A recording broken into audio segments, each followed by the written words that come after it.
जलन। ममता बहुत ही सीधी और प्यारी लड़की थी। वहीं सुनील एक सरल और आगे बढ़ने की सोच रखने वाला लड़का। सुनील, बेटा सुनील कहाँ है? अरे जरा एक गिलास पानी तो दे दो। हाँ माँ, अभी आया। क्या माँ, पानी तेरे सर के पास ही तो रखा है। क्या हो गया है, तबीयत खराब है क्या? अरे नहीं नहीं, वो उठने का मन ही नहीं कर रहा था, तो देखा ही नहीं। वैसे क्या कर रहा है? यहाँ बैठ ना मेरे पास। माँ पढ़ रहा था।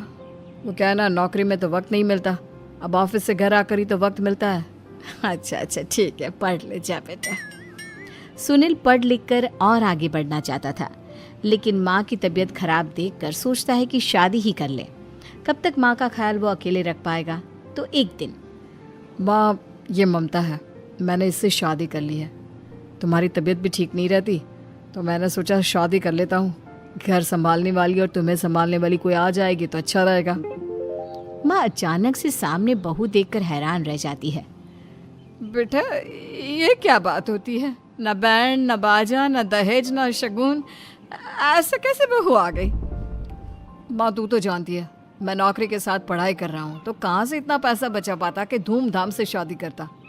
वैसे भी माँ, लोग तो आकर खाकर निकल जाएंगे, इसलिए बस वैसे ही। माँ जी, मैं आपका ख्याल रखूंगी। वैसे भी ये आगे की पढ़ाई कर रहे हैं, अच्छा कुछ कर गए तो सबके दिन फिर से अच्छे आ जाएंगे। सास को ममता की बात ठीक तो लगती है, लेकिन मन में कहीं ना कहीं लगता है कि कहीं बहू बेटे को लेकर फुर्र ना हो जाए और फिर तो वो रह जाएगी अकेली। बेटा देख, मेरा जो कुछ भी है वो सुनील ही है, और सुनील का भी अब इस दुनिया में मैं ही हूँ और कोई नहीं। क्या सुनील? बिल्कुल माँ, लेकिन आज से ममता भी मेरे जीवन का अहम हिस्सा है, जैसे तू है। सास को बड़ा बुरा लगता है कि उसकी सल्तनत में कोई और हिस्सेदार कैसे हो सकता है। कैसे कोई और उसके 30 साल के बेटे की जिंदगी में अचानक से आकर बराबर का हिस्सेदार बन सकता है। देख बहू, मैं भले थोड़ा बीमार रहती हूँ, लेकिन इसका मतलब यह नहीं कि घर की चीज़ों में मेरा कंट्रोल खत्म हो गया है। मैं आज भी इस घर की रानी हूँ, समझी? बेटा सोचता है कि ये माँ को अचानक से क्या हो गया। कल तक जो माँ कहती थी कि जिंदगी का कोई भरोसा नहीं, वो अचानक से जंग के मैदान की झांसी की रानी कैसे बन गई? माँ क्या हो गया है? सब ठीक है ना? अचानक कैसी बात कर रही हो? ममता का आज पहला दिन है, स्वागत करो उसका। आसपास की आंटियों को बुलाओ, नई दुल्हन की मुंह दिखाए करवाओ। खैर, सास होने का फर्ज निभाती है और बाद में एक सहेली के साथ बाहर निकल जाती है। क्यों री बताया नहीं कि बेटे का ब्याह कर रही हो? वैसे तो सारा दिन हम ही में घुसी रहती हो। अरे मुझे भी तो अभी पता चला, यूं अचानक सर पर लेकर आ गया। कहता है बहू है माँ तुम्हारी, अब इसको भी इतना ही मैं प्यार करता हूँ जितना तुझे करता हूँ। लो जी, ये क्या बात होगी? क्यों इतना प्यार करता है? अरे माँ का प्यार तो ज्यादा होता है। अब उसको तो कोई दूसरा पति मिल सकता है, लेकिन तुम ही बताओ, क्या माँ की ममता किसी और की हो सकती है? ना जी ना, बेटे को समझाओ ये बात। अरे क्या समझाऊं, मुझे तो खुद ही समझ में नहीं आ रहा कि क्या हो रहा है। जो बेटा कल तक माँ माँ करता था, अचानक से बीवी बीवी का राग आलाप रहा है। देखा, उसकी बीवी ना सुंदर और जवान है। सुंदरता के आगे तो एक से एक नहीं टिके, तो तेरा बेटा किस खेत की मूली है? सास को भी समझ में आ जाता है कि बहू की सुंदरता के आगे माँ का प्यार किसी काम का नहीं। उधर बीवी, ए जी, अम्मा जी सहेलियों को छोड़ने गई थी, अभी तक आई नहीं, हम देख आए क्या? अरे रहने दो ना, आ जाएंगी। कहाँ जाएगी, उनकी आदत है, एक बार जाती है तो पूरी पंचायत खत्म करके ही आती है। अच्छा ही है, खाना वाना खा कर गई होगी। छोड़ो ना, घूमेगी तो खाना पचेगा, नहीं तो ऐसे ही खाट पकड़ लेगी।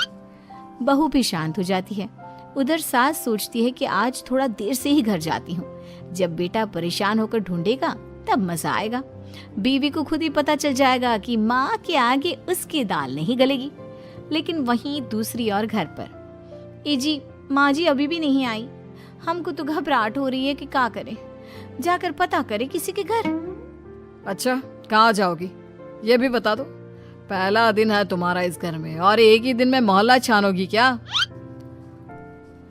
हाँ, तो आप भी तो नहीं जा रहे हैं ना, हमको फिक्र हो रही है। अरे यार, ये रोज का है अम्मा का, खाओ और सो जाओ। बस फिर क्या था। बेटा बहू खाना खाते हैं और कमरे में सोने चले जाते हैं। उधर जब सास को कोई देखने नहीं आता तो वो हार कर घर आ जाती है, जहाँ वो देखती है कि सारे घर की लाइट्स बंद है। सास को गुस्सा आता है। बहू, ममता बहू कहाँ हो? लेकिन सारे दिन की थकी बहू को ऐसी नींद आती है जैसे किसी ने भांग की गोली खिला दी हो। वो तो नहीं उठती। उठकर आ जाता है बेटा। अरे क्या बात है अम्मा, काहे चिल्ला रही हो? अरे सो जाओ ना, सुबह की थकी है बहू, वो सो रही है। जोर से बोलोगी तो नींद खुल जाएगी उसकी। माँ को गुस्सा आ जाता है। फिलहाल तो सो जाती है, लेकिन मन ही मन ढेर सारा जहर बहू के लिए भरा होता है। सुबह बहू चाय बना रही होती है कि सास धीरे से गैस तेज कर देती है, जिससे चाय का बर्तन जल जाता है। और जैसे ही बहू चाय का बर्तन उठाती है, उसका हाथ जल जाता है। मेरा हाथ जल गया। वो जोर जोर से चिल्लाकर इधर उधर भागती है कि सास थोड़ी देर में उसके हाथ में पानी डाल देती है। हाय रे बहू, क्या कर रही हो? पहली बार रसोई छुई हो क्या? सासू माँ गलती से गैस तेज रह गई थी और बर्तन जल गया, जिससे मेरा हाथ जल गया। हाय रे, कितना गंदा दाग। छी छी छी छी, मुझे तो उल्टी आ रही है तेरा गला हुआ मांस देखकर। तू ना मुझे अभी साथ से खाना मत लगाना। बहू भी खुद का हाथ देखती है तो उसे भी रोना आ जाता है। कुछ दिनों के बाद सास की सहेली आती है, बहू चाय बनाकर लाती है। उसके जाने के बाद सहेली कहती है, बहू की सुंदरता ऐसी है कि कोई भी दीवाना हो जाए। वैसे तेरे बेटे का क्या हाल है? अरे वैसा ही है, बहू के पीछे लट्टू। क्या करूं, कुछ समझ में नहीं आ रहा। मैंने तो बहू के चेहरे पर दिवाली के पटाखे की चक्री फेंक दी, उसका पूरा चेहरा जल गया। अब देखो ना रही सुंदरता, और ना ही अब मेरा बेटा उसे पूछता है। अरे अब तो वो उसे छोड़कर दूसरी भी देखने को बोल गया है मुझे। बहू सारी बात सुन रही होती है। आंटी एक बात बताइए, क्या भरोसा है कि दूसरी सही आए और आपके अनुसार रहे? देखिए आंटी, मेरी सासू माँ को गलत बात सिखाने की जरूरत नहीं है।